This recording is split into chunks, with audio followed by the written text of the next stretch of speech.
Obboloota koo hunduma keessan nagaa waaqayyoo lafa jirtanii fi gola jirtanitti isiniif haa baay'atu isinin jedha. Har'a daqiiqaa muraasa daqiiqaa lamaaf hojii hojjettanii irraa kuttanii akkana waliin turtan abdii qaba. Akkasuma hiriyoota keessanii fi laayikii sheer gootanii biraan nagaa isinin jecha. Namni argitan kun faarfataa Solomoon Addunyaati.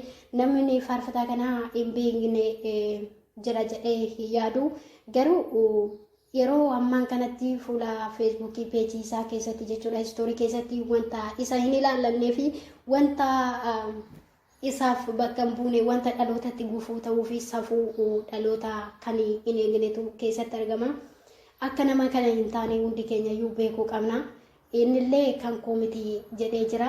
Kanaaf mee yaa dhaloota waan gaarii walii oduu yaadnee amaa walirratti yaadurra gaarii otoo walii yaadnee nama tokko yoo mul'ata nama sana maaliif gaddeebisuu barbaanna? Maaliif gufuu walitti taana? Maaliif guddina wal dhoowwina? Maaliif artistoota keenya guddina dhoowwina? Maaliif faarfattoota keenya guddina dhoowwina? Maaliif lallabaa keenya guddina dhoowwina? Maaliif raajota keenya guddina dhoowwina? Maqaa isaanii balleessina. Suura isaanii laxxafanne, maqaa isaanii laxxafanne, wanta isaan bakka hin buune, wanta nama sana bakka hin buune, wanta nama sana hin ilaallanne maaliif gochaa oolla? Garuu hangam akka lafa kanarra jiraannu waaqayyotu beeka malee nuti hin beeknu. Guyyaa muraasa lafa kanarraa akka deemnus hundi keenya iyyuu beekuu qabna. Biyyi lafaa kun immoo darabaa akka ta'e hundinuu sammuu keessatti yaaduu qabna.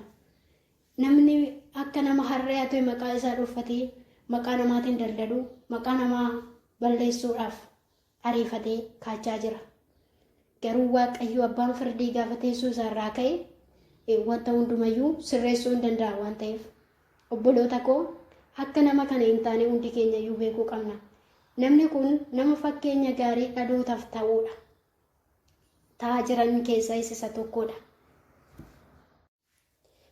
Wantin isinitti himuu barbaadu namoonni kamiyyuu jechuudha appilikeeshinii tokko gadi buufattanii erga daawuloodii godhattanii hundumaa sirreeffattanii booda deebi'ee paaswoordii yookaan immoo koodii yoo isin gaafate ittiin guutina. Yoo isin gaafate ta'e akka namni biroo isin waliin fayyadamu jiru beekuu qabdu jechuudha.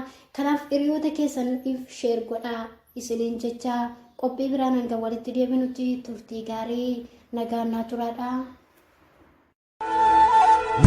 Mudin kursatani karande mani Gufu balbara malalani berandar bani Mukti toko winara male ko bambo bau Ilmi namas kutawal kunan bilisambau Muda mudin kursatani karande mani Balbara lalani berandar bani Mukti toko winara male ko bambo bau Ilmi namas utawal kunan bilisambau